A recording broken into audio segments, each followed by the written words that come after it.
Today is Thursday, September 10th, 2020. The time is a little after 7, actually. So all meetings of the Lake Management Committee are recorded. Meeting notices. Pursuant to the Governor Baker's March 12, 2020 order suspending certain provisions of the open meeting law and the Governor's March 15, 2020 order imposing strict limitations on the number of people that may gather in one place, this meeting of the Lake Management Committee will be conducted via remote participation to the greatest extent possible. Specific information in the general guidelines for remote participation by members of the public and or parties with the right and or requirement to attend this meeting can be found at the office of the AG website at mass.gov. No in-person attendance of members of the public will be permitted. The town will not persevere to use conference call capabilities regularly for other parties to listen in and participate accordingly. If not possible, we will post on the town's website an audio recording as soon as possible after the meeting. All right. Okay. I should memorize that by now, huh? Yeah, right. Right. All right, so here's the agenda.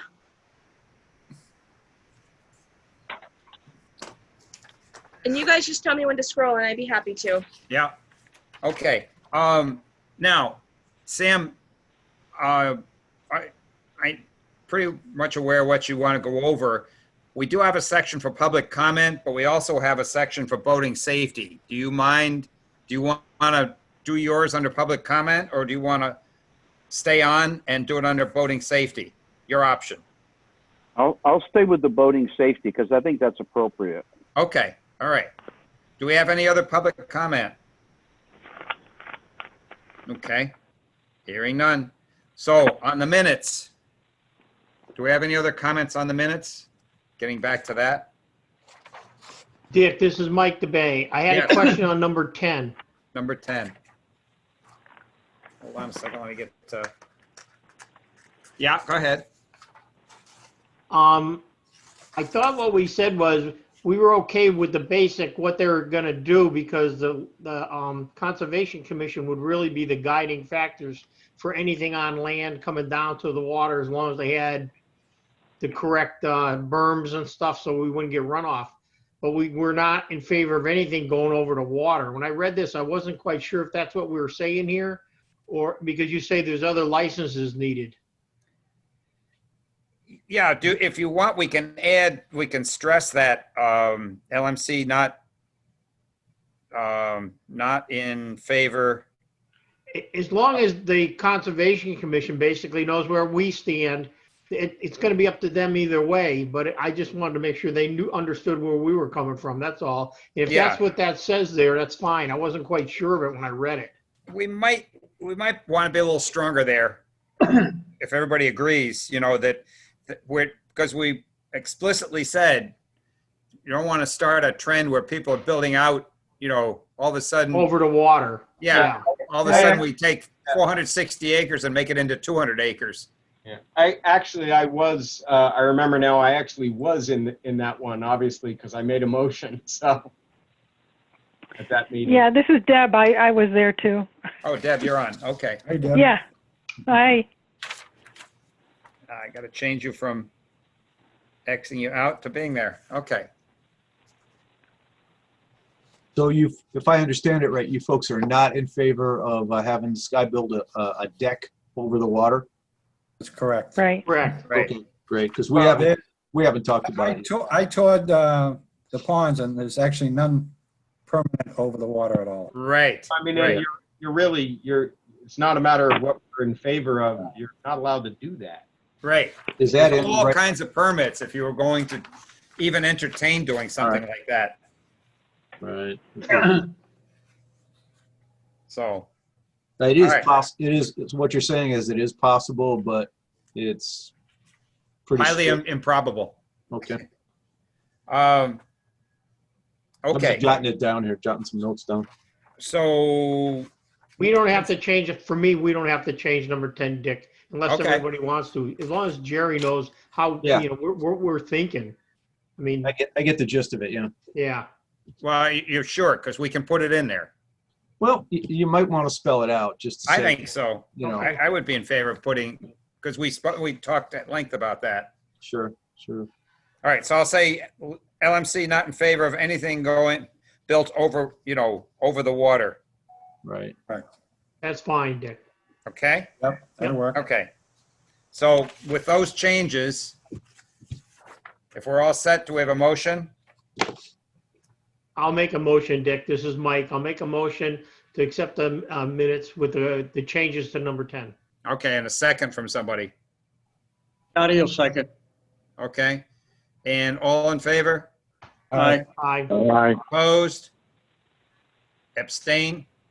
Okay, I've got to do a roll call for the vote. Okay. Norm, Yes. Mike Coombs, Yes, Mike DeBay, Yes. myself, yes. Scotty, Yes. Annie, Deb, Yes. Eric.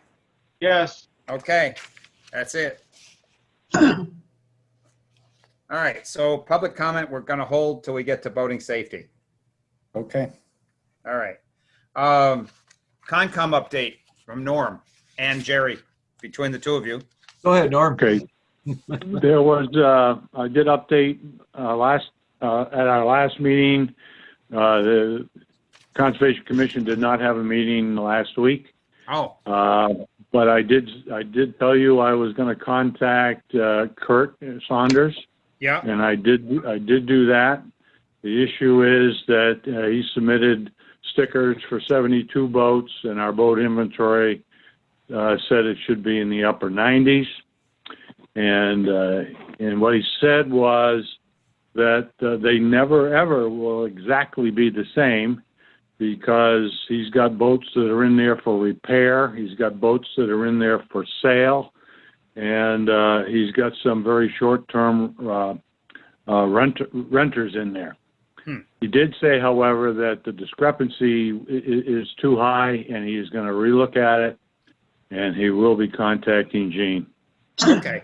That sounds good. Oh, Okay? thanks. Anything else on there, Norm? No? Okay.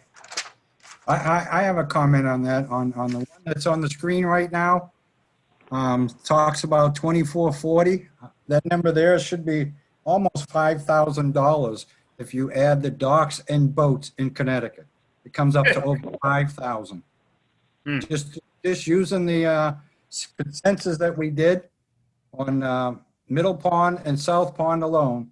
It should Wow. be over $5,000 between the boats and docks. And that is Not just the ones that are in Connecticut. Just Connecticut. Wow. And then, Massachusetts is over 7,000 for the boats and docks. So total, we should probably have collected close to $17,000 in fees. I'm sure we didn't, but that's what should have been collected. Hmm. Just using the boat census alone. And that's All not right, so including people that boats don't Okay. belong where they're at. So it's a big number. Sure is. Yep. So I guarantee we didn't collect half of that. We'll have to find out what the final number is, but that's a good point to put in the minutes. Yeah. So I don't know what the 2440, I think that's just dock numbers. That's pretty Yeah. close to the dock, but that doesn't include the boats. The boats, right. Right. Okay. So next item is 84 Point Grove. Paul Murphy recused himself from this one because he has got an attorney who sent that letter that you have in there regarding the dock at 84, dock, whatever, and boats at 84 Point Grove Road. And you can read this. There's nothing, I talked to Dennis about it just before the meeting. And, Conservation just has to turn it over to town council. So, Yeah, I met, this is Norm, I met with Paul today, and we discussed this issue in general. yeah, And he said he planned to recuse himself on anything that had to do with this particular issue. I said, I think you should recuse yourself for anything that has to do with the Conservation Commission. And he now agrees with that philosophy. good. So Good. he will be recusing himself regularly. Okay, until this issue is resolved. okay, that's a good point. Okay. All right. So you can read it at your leisure. There's no action on our part. So, 34 Grove Street.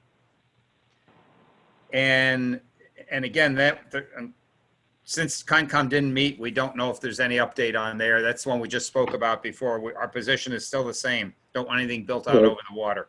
Right. So that's easy.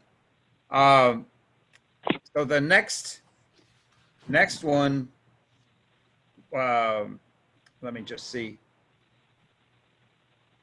was, the lake level, by the way, is 224.25, which it's been now for, I would say, what, close to 2 months, Yep. Yep. which is about 0.2 of a foot low. Should be 224.45 to 224.5, right in there. So it's not a lot low. People, even Paul called me and said, geez, the lake is way down in North Pond. I said, well, it's flat between north, middle, and south. So whatever it is at the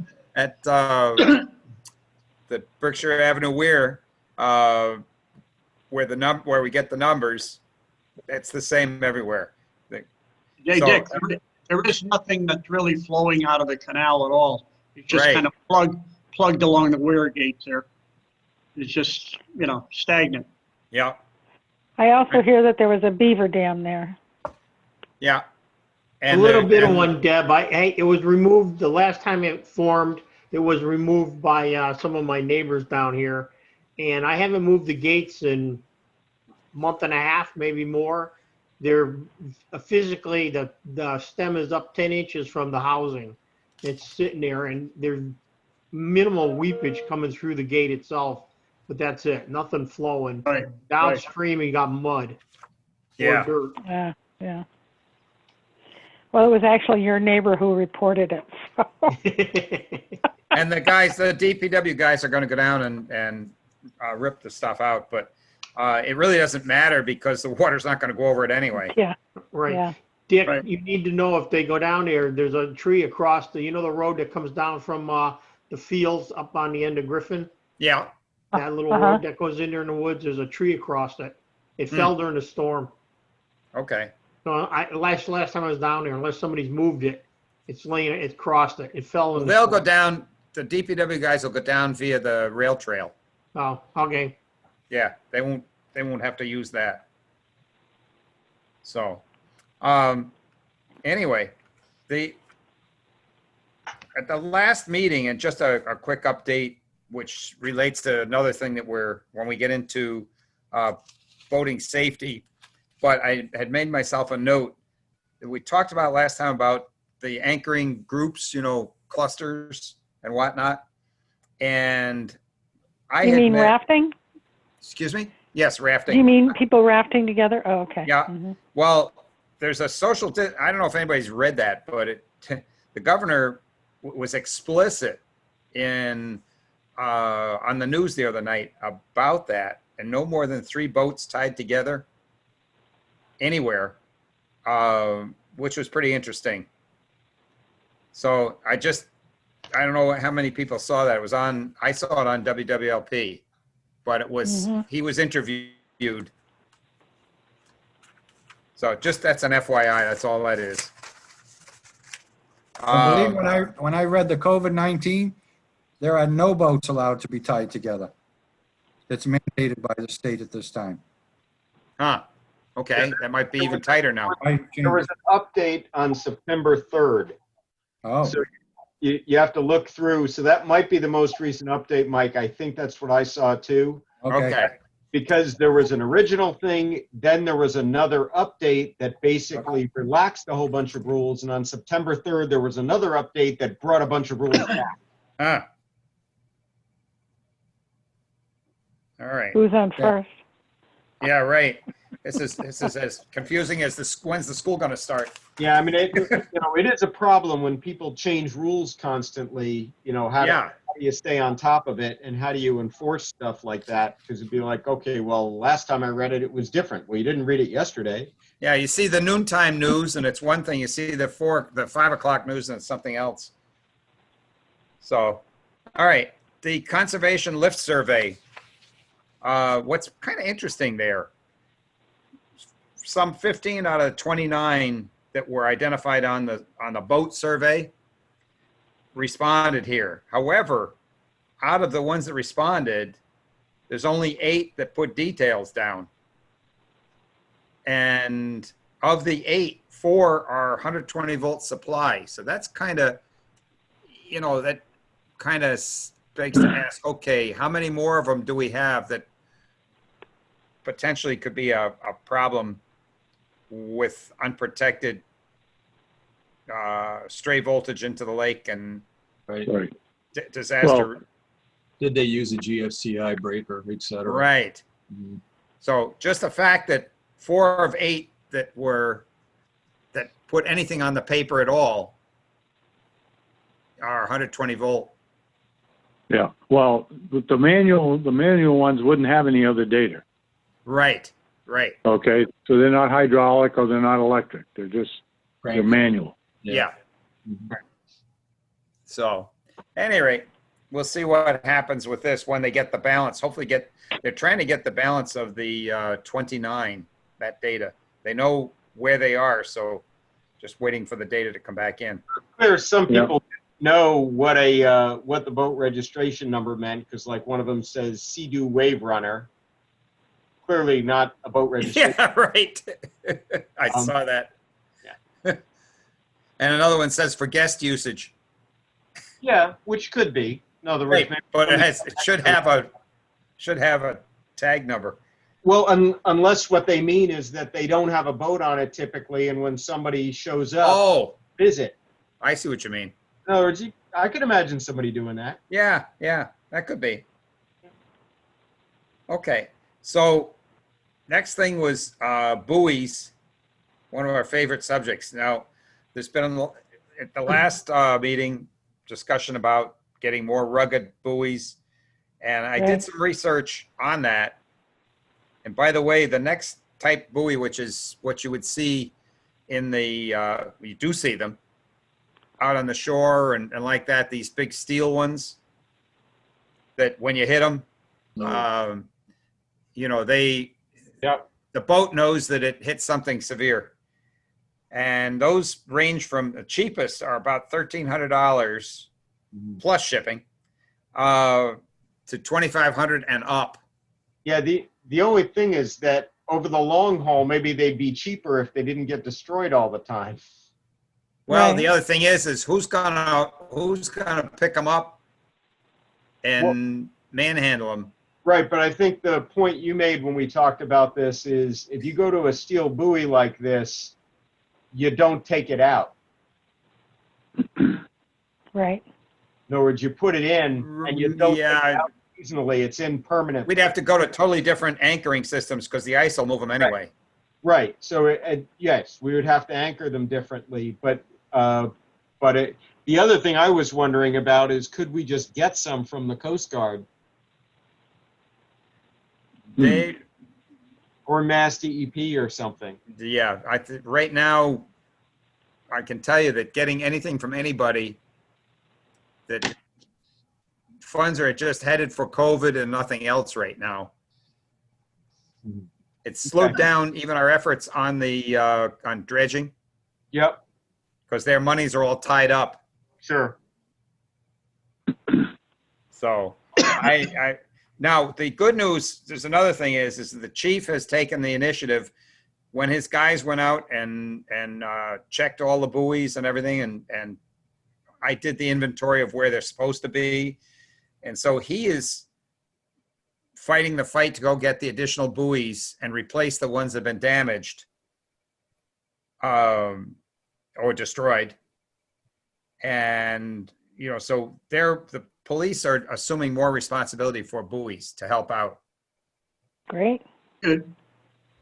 Because our budget went to zero for buoys, our capital budget from the town. Right. But he can do it under a safety you know, as the chief and harbor master, then that's what he's doing, is he's going to go fight the battle. So I've been That's working good with news, them. yeah. You know, the other thing is that the damage to the buoys, by the way, the bulk of the damage to the buoys is two different kinds. One, in the dead of night when they're doing 40 miles an hour in the dark with no lights or anything. And the other is daylight, just plowing right into them. Right. And I see it all the time. I can see the ones, I can see 7 buoys at the sandbar. And this past weekend, one of them took a trip somewhere. I have no idea where it is now. It was just reset by the police. Hmm. And it's somewhere, it was heading south when I last saw it. Is that the middle buoy? The middle buoy on the south side is missing. Is that the one? It's the white, yeah, the slow Yep. no wake buoy Yep, on the Connecticut side. yeah, it's missing, yeah, it's gone. Yeah, the Somewhere, south side. Yeah, it's meandering around Middle Pond somewhere. Hmm. So if anybody sees it, if you tie it up, if you happen to be able to grab it, just tie it to the back of the town boat here, and they'll, you know, Rick will reset it. Yeah, Rick and I were out today doing water sampling this morning, and we Yeah. looked around and couldn't find it. Oh, that's good. I looked for it the other day too. I didn't see it. Yeah, yeah, I didn't see it. Hmm. yeah, that's is right. Maybe Or it's no- attached, still attached to somebody's prop. Yeah, you- A lot of shoreline. So anyway, we're not gonna do it. And the other thing is the lights on them and guards for the lights. I put some information on guards for the lights and on lights, and I've Yeah. gotten more prices on those, but let me tell you, you think we spend a lot of money on buoys, we'll be spending twice that on lights. And if you look at most of the buoys that they show on a lot of these pictures here, for the red and green buoys, do not have lights on them. You know, that kind there, that's the ocean going, and that actually has a radio on it, transmitter, and a light, and that's probably about 10 feet tall. Maybe a solar panel too. Yeah, it does. Looks like Yeah. it has a couple of solar panels on it. Yeah. So I can only imagine what that costs. Anyway, This is Norm, and just food for thought. Yeah. I don't think we can blindly say vandalism is a problem and therefore we can ignore the safety issues. I think we got to continue to work this over the winter and get in something in our budget for next year. that we can do, right, is try and get it in the Okay. budget for next year. Right now, there's $0 for it. You know, what motivated me on this more was, you know, I think if there were a way to add lights and have the lights survive, that would be a big safety enhancement. And right now, the only way I see to have the lights survive is if we go to like an ocean-style buoy Right. where, yeah, if you hit that with a bat, you're the one who's going to be hurt and not the light. Yep. But that would have Yeah. to be something that we anchor and leave in. Yep. And now you're talking one buoy would be 3 years worth of funding that we normally would get. Yeah. Yeah. What I was wondering is, you know, is there a mechanism that we can get, I don't know, even old buoys from the Coast Guard or what have you? I don't know. I don't know who we would Yeah. contact. Well, if you look at the ones, it's funny, the ones that they have out, you know, I've seen the ones out on Cape Cod area, and those buoys are, I think they're probably 20 years old. You know, they're dented, some are rusted, some are, but they're so heavy, like you say, the only thing you can do is leave them in year round, but then they have to have a Right. permanent anchor. Right. You'd need a permanent anchor, but you would nobody would be just running those suckers over. No. And All like right, you so- said, they're still there 20 years later, which is pretty good return on investment. Right, and that's in the ocean where they really get Yeah. beat up. Yeah. Well, people, Well, unfortunately, you hit one of those with a boat going 40 miles an hour and the boat sinks, and then you got other kinds of problems. exactly. So you solve one problem and create another. Yep. It's why things like stone walls are not allowed on the town right away alongside a road for that very same reason.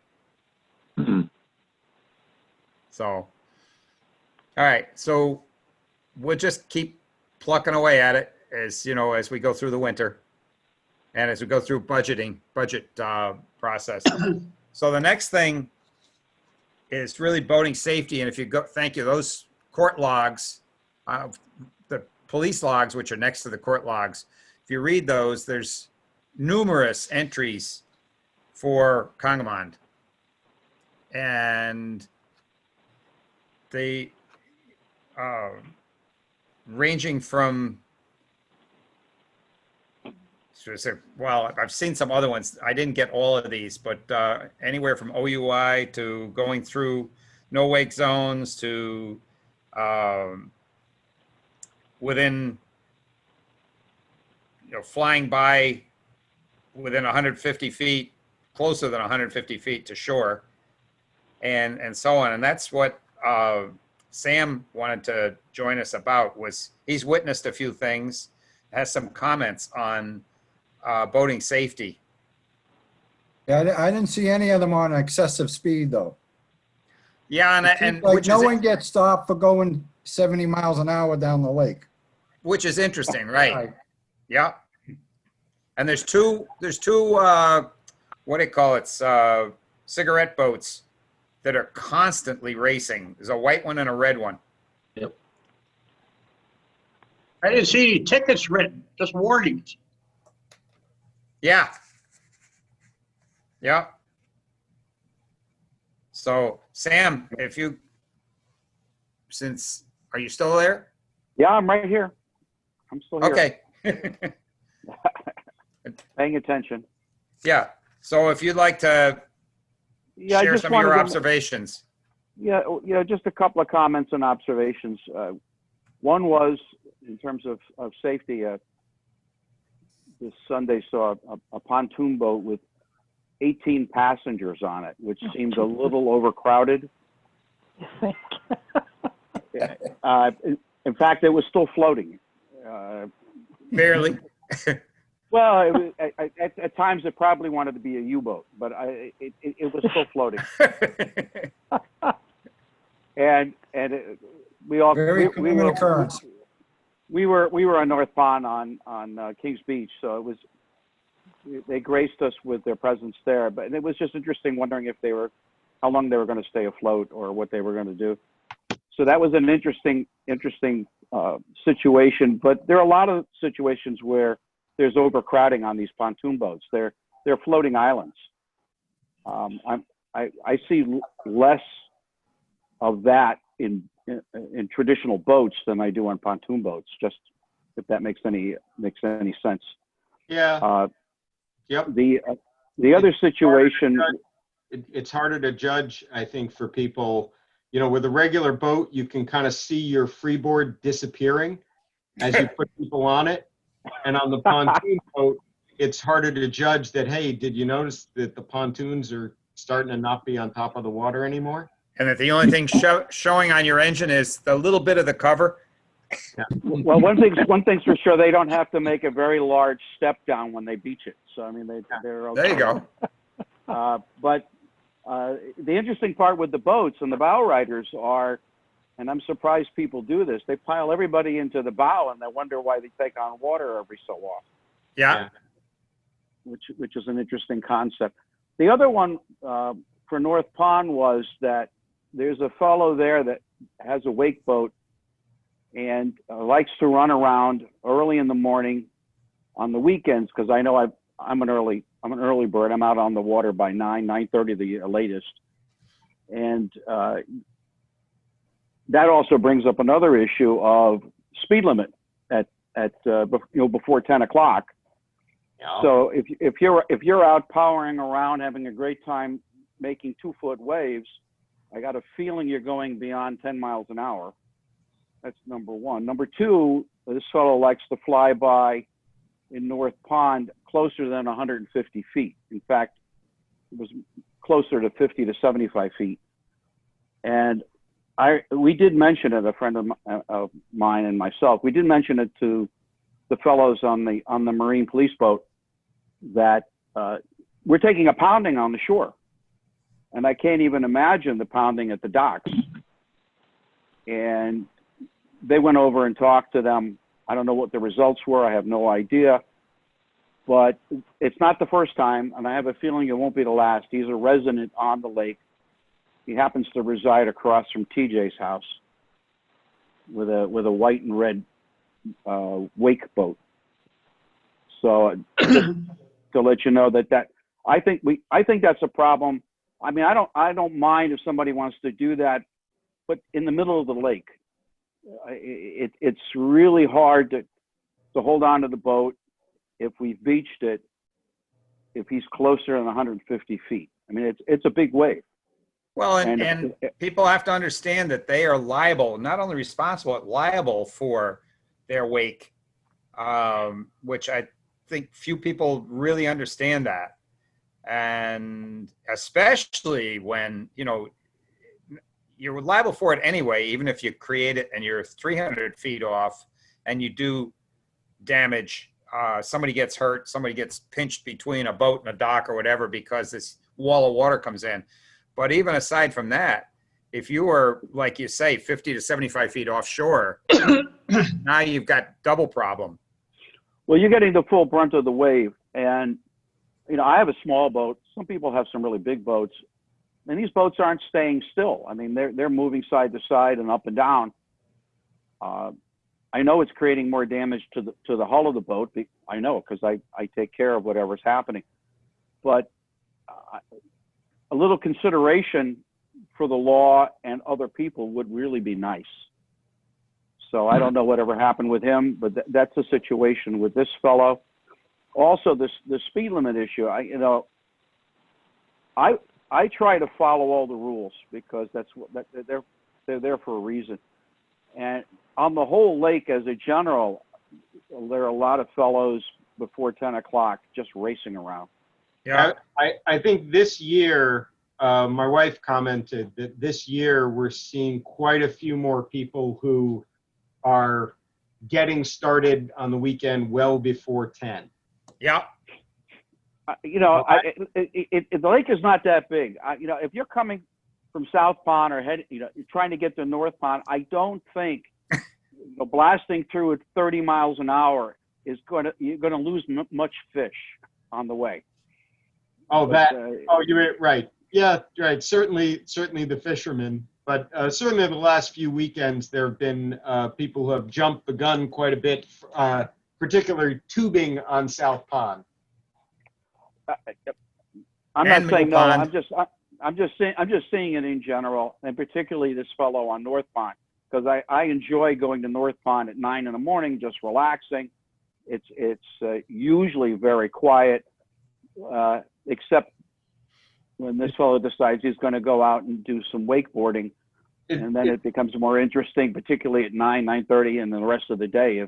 Is that on a weekend? Because it's only 10 before 10 Saturday and Sunday. No, it's on the weekend. I'm only talking weekend. Okay. Yeah, all right. Just want to be sure. The red and white you're talking about, I think I know the boat. Is it a jet boat? No. No. It's a center. It's a center engine. It's an inboard.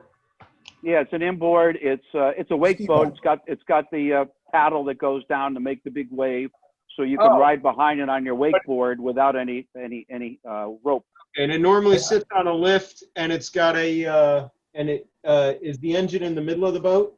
Yeah. Yeah. If you look directly across from TJ's house, you're going to see it. It's the last boat before you go into North Pond. It's on the right side of the boat. Oh, okay. I know the boat. It's a Malibu Response. I know the boat. Right. I I think the problem is this gentleman's probably, I know who he is, and he's lived there all his life, and his father lived there. They've been Okay. doing that all their life. They opened up North Pond for all these people to bring their pontoon boats and clutter the lake, clutter the shoreline, and I don't understand why people own a boat and then pull up on shore anyhow. All his life, and all of a sudden, there's a 40 or 50 boats in that lake, and now he can't water ski in his backyard. That's a problem. Well, let me say this. Somewhere One, else. I mean, well, I'm not saying he shouldn't water ski. no, And- but and you in know, fact, you're he- coming from South Pond going to North Pond. Stay in South Pond. He's not. By the Going way, shortfall. he's not water. He's not water skiing. He's He is wakeboarding. wakeboarding, and wakeboarding creates a much bigger wave. There's Then no someone- law against wakeboarding at this point, so he can do that. I'm not saying no to that. What I'm I understand. stating is, if he's going to whiz by the shore closer than 150 feet, he's still got a problem. Yeah. No matter That what pond I'm isn't, that pond isn't big enough to go 150 feet in any direction. well, not With according all to the the boats police. parked in the middle and parked on the shore, you literally can't go fast there. If you take distance into consideration. All I'm commenting on is he's closer than 150 feet. Whatever That's that happening means. in South Pond every day too. People are just stopping in the middle of the lake, and in theory, you can't go within 150 feet of that boat. I can't comment on that because I don't stop in the middle of the lake on South Pond. No, I'm just saying, you know, All right. it's a All big I'm issue. saying, Yeah, Sam, I I guess don't know where you're coming from, but it's the lakes are definitely overcrowded with boats. Oh, yeah. But the other thing is that if you're seeing it before 10 o'clock, I'm seeing it or before 10, 10. That's everywhere. then That's the whole lake. anybody that sees it should be calling it into police dispatch. That's what the chief has asked, please. This weekend, I noticed the police boat going in very early in the morning. Yes. Yes. Yeah, he's been out there. The police boat's been out around 9:30, 9:45. I've seen the boat. This weekend, one of the days, he was out before that because I came by at 8 something in the morning and they were getting ready to launch the police boat. Yes, I saw him out myself. Yeah. Earlier than normal. Right. Yeah. By the way, just for what it's worth, at 4:30 in the afternoon on Sunday, I happened to be on the South Pond, and I counted all the boats there, whether they be floating, whether they be tied up down by the pine trees at the end, Yeah. and PWCs. For what it's worth, I counted 45 physical boats or PWCs in the water. You know, for what it's worth, Right. 45. And that was Right. which day? Sunday. That's what, Sunday Sunday. afternoon around 4:30. That's whether they're moving or not moving, about 40, including ones anchored, about Yeah. 45 boats, give or take one or two. Yeah. Right. The other situation I've noticed, and I think is dangerous, is that the channel where the sandbar is, some people do not stay in the channel. They're literally cutting across. I'm going to call it the lanes, cutting across all the lanes diagonally. You know, so they're going to hit somebody heading towards, Yeah. you know, away from Saunders or heading towards Saunders. Either direction, they're just cutting across the channel, which somehow is going to save them 3 or 4 seconds somehow for some reason. Or going you know, around the buoys completely. Right. You know, I've watched that where they'll do full tilt by going to the right, heading south, or north, going to the right of the buoys. So they're not in the channel, you know? All I'm saying is that there's going to be a collision at some point. Oh, yes.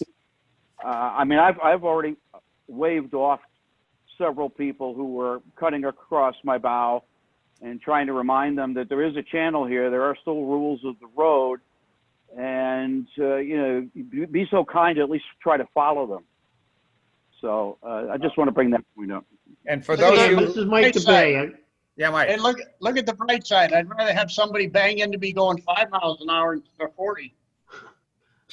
Well, I don't want anybody banging into me at all. So, Oh, Right. none of us do. Sam, I this think- is Mike DeBay. I got a question for you.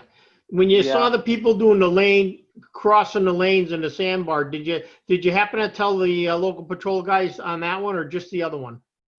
Only on the wakeboard. The Yep. crossing the lanes. It wasn't. I didn't see them at the same time. It wasn't on my mind when I was Yep. talking to the Okay, police. thanks. I just wondered, I want to thank you for telling them because one of the biggest problems we have is people don't speak up and say something because the Right. police are the only ones that can help us correct that problem. And I fully understand. I live on South Pond, and when somebody goes down the middle wakeboard and you feel the waves, when they come around the edges doing it, your boat lands halfway up on your dock sometimes, and it's smashing against it. Again, I'm not trying to say to this fellow, I'm not trying to be unreasonable, say you shouldn't be doing it. You shouldn't be No. out there. That's not what Well, I'm you saying. just have to be careful. But my point is, whether I'm beached or I'm at my own dock, if I had a dock on North Pond, those boats are still taking a pounding if you're within 150 feet. It's just a matter of reality. Yep. That's all. No, I understand. I just wanted to thank you for letting the police know and Yeah. letting us know about it because the more we hear, the more it forces us to try to do something about it. Because I agree with Well, you. Listen, I'm just out for the safety issue here. Yep. I mean, I don't want to stop. I'm not trying to be a wet blanket, and I don't want to rain anybody's parade. I enjoy the lake immensely. Been here, since 86, 87. And, I've seen the changes, love the lake. And But we I wanna just don't want to see prevent- it. I don't want to see Want to anybody get prevent hurt. accidents. Right. Yeah, I don't want to see anybody get hurt. I mean, And there was I've one, seen- there was one on the 3rd. What was that? A female was tangled with a prop. yeah, the foot That was hit a foot. reported and was taken to Bay State. Ultimately, if you read the social media part of it, there's a GoFundMe because they had to amputate from the ankle down. Oh, Ah. Jesus. I didn't read social media, but I read a news article on it and it said they had to back up and take it higher off so they could put on a prosthetic. But it Yeah. didn't, no one said in there anything about how she fell in. Yeah. No. How did she wind up with her foot in the prop? Do we know? No, it wasn't written in the news. Well, I saw it on the Uh, I saw it on the news last night, and the young lady in question said she was kicking off from the stern of the boat, and her foot must have got a little too close to the prop. Oh, Her own words. oh. Yeah. all right, so Yeah, well, You're not supposed to run the motor while anybody's in Yeah. the water. yeah, Right. well, Right. but people do. Hey, Sam, we appreciate what you said, and, I got on your case a little, but, I mean, we've been saying this for years, there's just too many boats, there's too many life safety issues on this lake. We are really lucky we haven't had more people get hurt. Right. About it. but Michael, I listen. I can take the pounding. It's not a problem. No Big no guy. problem. I understand that. I'm just saying, we appreciate it too. All I'm saying is, I'd hate to see a limit on the lake and punish the residents here. I mean, we pay a high price to get to the water here. We're right here, and I would hate to see that impact us. So I'm gonna be a little selfish about that. But a lot of the problems are from the residents, Yeah, it's not Hey. outsiders. Well, listen, I'm a badge carrying safe guy, so I can only talk about myself. you know. So anyway, I think we've beaten that one to death. Yes, we did. Thank you. There's another thing that's been going on whether there should or should not be permits for events on the water. And unfortunately, what's happening is that there have been events being held. CRC every year goes and does the right thing and goes to get the the parade permit. And this year was the first year it actually was denied because of COVID, but they processed all the paperwork. There's been 2 events since, and there was a parade last Sunday and then a concert on Wednesday, which I understand the concert wasn't boats, it was on land, so that would not need a permit. But anything that involves boats, excuse me, whether it's a regatta, a parade, a race, a large gathering. It is a great pond. Excuse me. And one has to have a mass environmental police permit for that.